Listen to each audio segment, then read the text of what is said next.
My name is Zephin Wilkinson, and I'll give you a quick-ish take on the characters' moralities in the influential graphic novel Watchmen, written by a man whose fashion is inspired by wizards, Alan Moore, and illustrated by the great illustrator Dave Gibbons.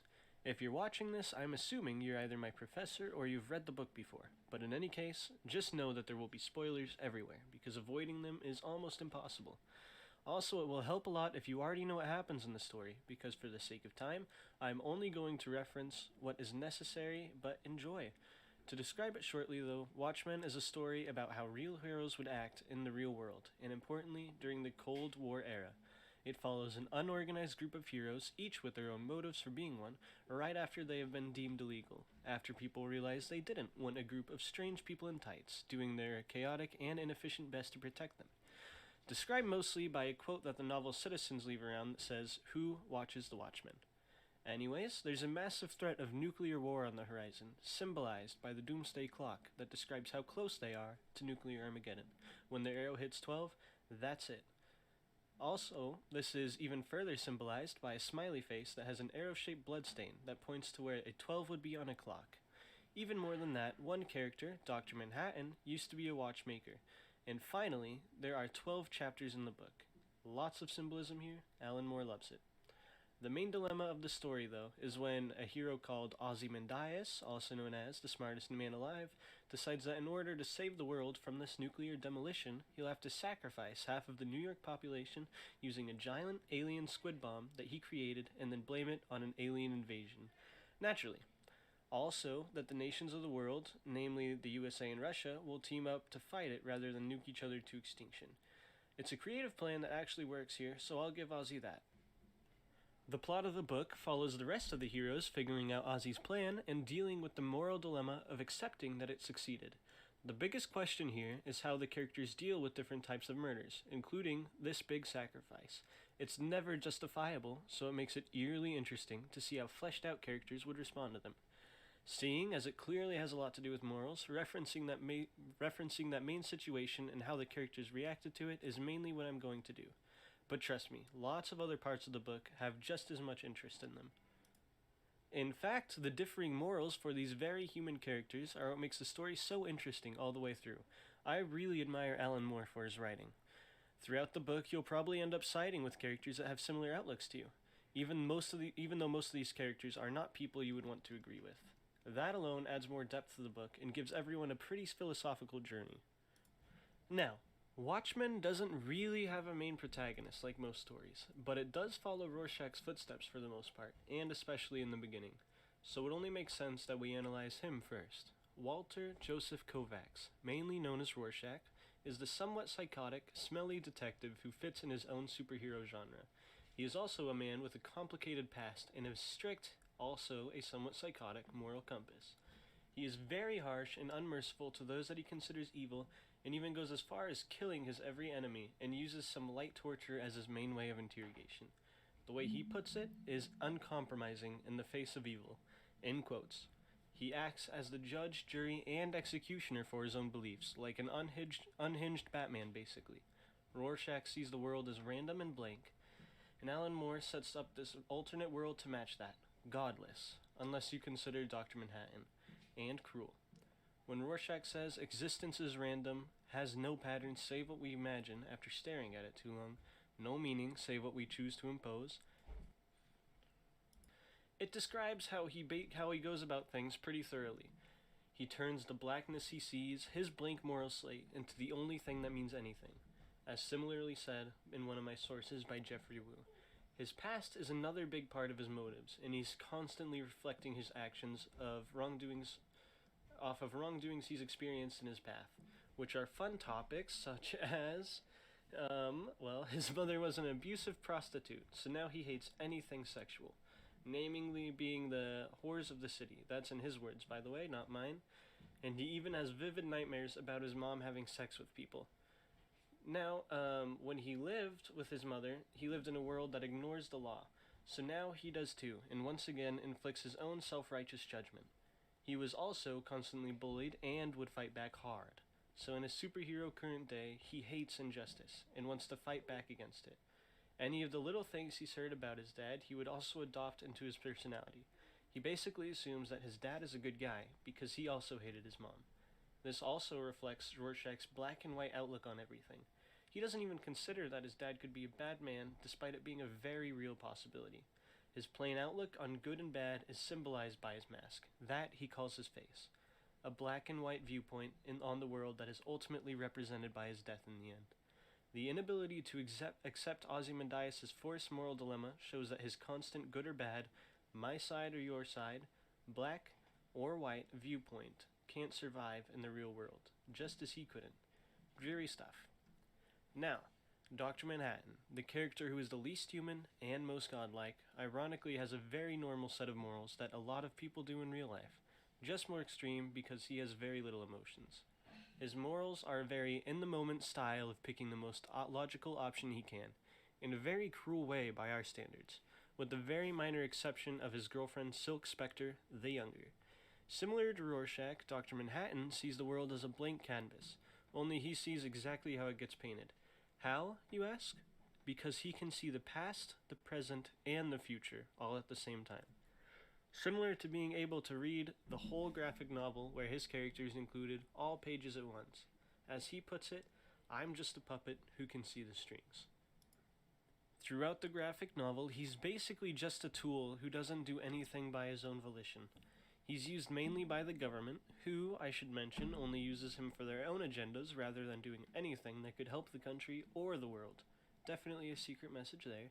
And more intimately by his girlfriend, who convinces him to save the world, but only after making her have a major character-building session and a mental breakdown.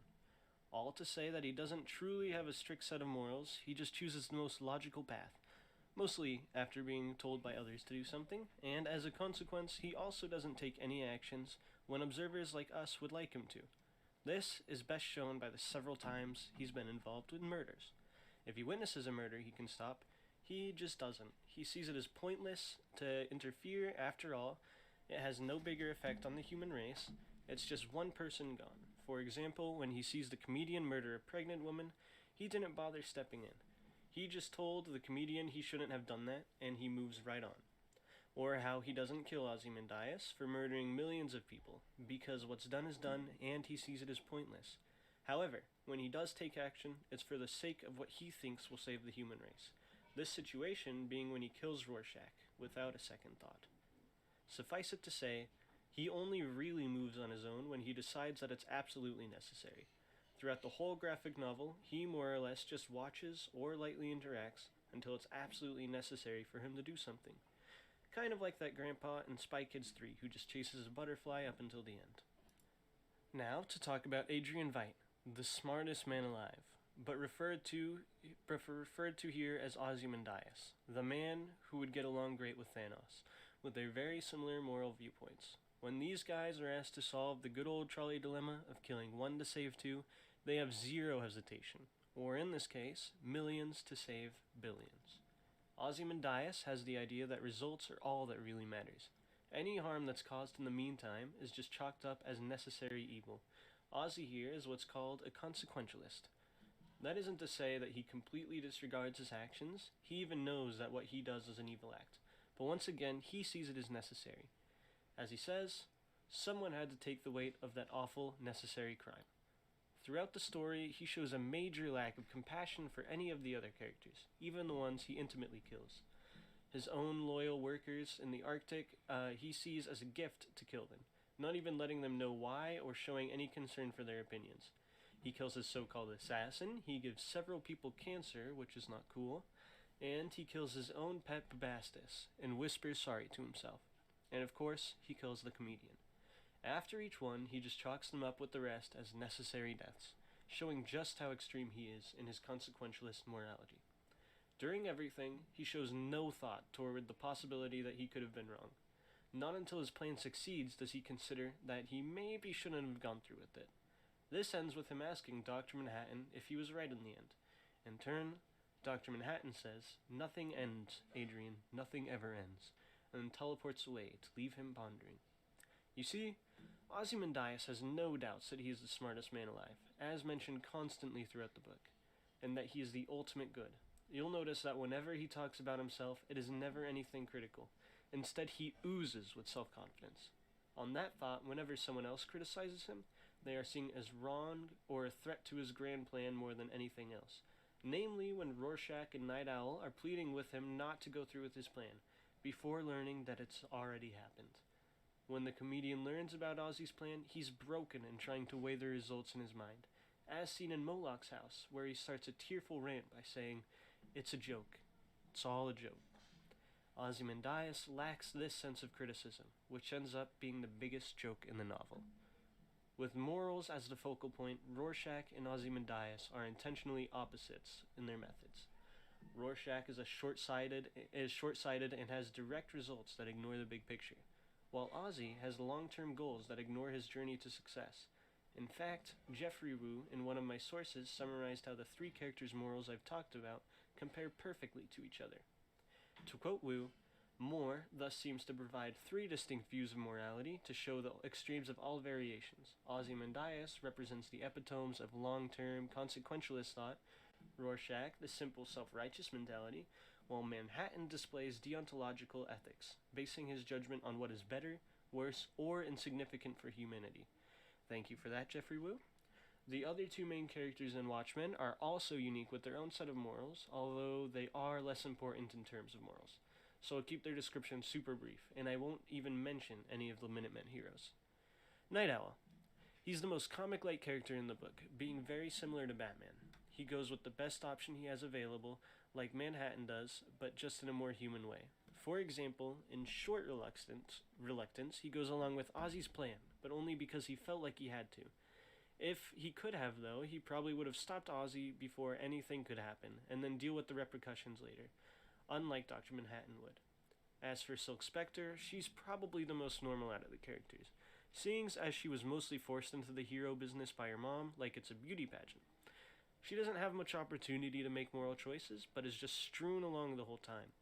I would say that she usually mimics other characters rather than making her own decisions, whether by choice or not. Not to say that she isn't her own character, but facts are facts. At first, she mimics her mom and becomes a hero. Next, she's with Night Owl and becomes a hero again, but this time she wants to. She also goes along with his final decision in the end, and she doesn't really make her own. At the very end of the book, it's her dad, the comedian, where she basically describes her new hero outfit as his. And with that, the morals of the Watchmen have been described. Thanks for hearing me out, and let me know if you have any differing thoughts on this. I would like to mention that the Watchmen was made in a graphic novel format, and I feel like that really added to the depth of the story. If this was a normal novel, it would have less dimensions of meaning, and the deeper meanings would have been much harder to pick up on.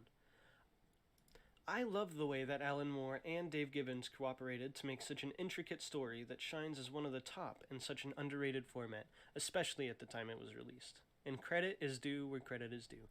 The sources in my description have been a huge help to my making of this video, especially Jeffrey Wu's article, and I would genuinely recommend reading it for yourselves, as it's very informative. Check out the other sources too, of course. Finally, thank you for your time, everybody, and have a good day.